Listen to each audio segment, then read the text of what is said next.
കഴിഞ്ഞ ദിവസം പഞ്ചാബ് അതിർത്തിയിൽ ഒരു നുഴഞ്ഞുകയറ്റക്കാരനെ, അതായത് പാകിസ്ഥാനിൽ വന്ന ഒരു നുഴഞ്ഞുകയറ്റക്കാരനെ നമ്മുടെ സേന പിടികൂടിയിരുന്നു. ഇപ്പോൾ നുഴഞ്ഞുകയറ്റക്കാരൊക്കെ വന്നു കഴിഞ്ഞാൽ വെടിവെച്ച് കൊല്ലാനാണ് ഉത്തരവിട്ടിരിക്കുന്നത്. ഇവർക്കൊന്നും മനുഷ്യാവകാശമൊന്നും കൊടുക്കേണ്ട യാതൊരുവിധ ആവശ്യവുമില്ല. അങ്ങനെ തന്നെയാണ് വേണ്ടത്. എന്തായാലും ഇപ്പോൾ ആ നുഴഞ്ഞുകയറ്റക്കാരൻ വന്നത് എന്തിനാണെന്നറിഞ്ഞ് സ്തബ്ധരായിരിക്കുകയാണ് ഇന്ത്യയുടെ സേന. ഈ സംഭവം നടക്കുന്നത് RS പുര സെക്ടറിലെ അന്താരാഷ്ട്ര അതിർത്തിയിലാണ്. അവിടെയാണ് ഈ പാകിസ്ഥാനിൽ നിന്ന് നുഴഞ്ഞുകയറ്റക്കാരൻ വന്നതായിട്ടുള്ള റിപ്പോർട്ട് വന്നത്. പ്രാഥമിക അന്വേഷണം ഇപ്പോഴും നടക്കുകയാണ്, ഇയാൾ എന്തിനാണ് വന്നത് എന്നുള്ളത്. പാകിസ്ഥാനിലെ പഞ്ചാബിലെ സർഗോദ ഗ്രാമത്തിൽ താമസിക്കുന്ന ആളാണ് ഈ നുഴഞ്ഞുകയറ്റക്കാരൻ. സിറാജ് ഖാൻ എന്നാണ് ഈ നുഴഞ്ഞുകയറ്റക്കാരൻ്റെ പേര്.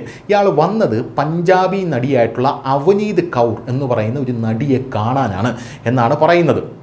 നിലവിൽ BSFും മറ്റ് ഏജൻസികളും ഇയാളെ ചോദ്യം ചെയ്ത് വരികയാണ്.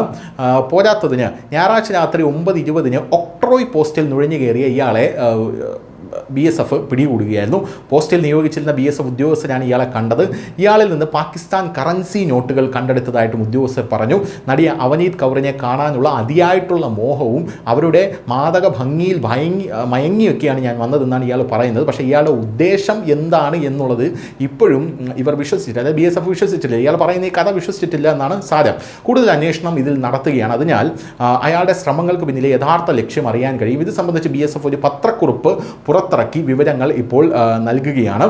എന്തായാലും അയാളെ കണ്ട ഉടനെ തന്നെ BSF ജവാന്മാർ വെടിയുതിർത്തു മുന്നറിയിപ്പ് നൽകി. അകത്തേക്ക് വന്നു കഴിഞ്ഞാൽ നെഞ്ചിൽ ഓട്ട വീഴും എന്നാണ് കൃത്യമായി BSF ജവാന്മാർ പറഞ്ഞത്. പക്ഷേ അയാൾ അതുപോലും കാരണമാക്കാതെ നടിയോടുള്ള ആ അതിയായ അഭിനിവേശം കൊണ്ട് നുഴഞ്ഞുകയറ്റം തുടരുകയായിരുന്നു എന്നും അറിയാൻ സാധിക്കുന്നുണ്ട്.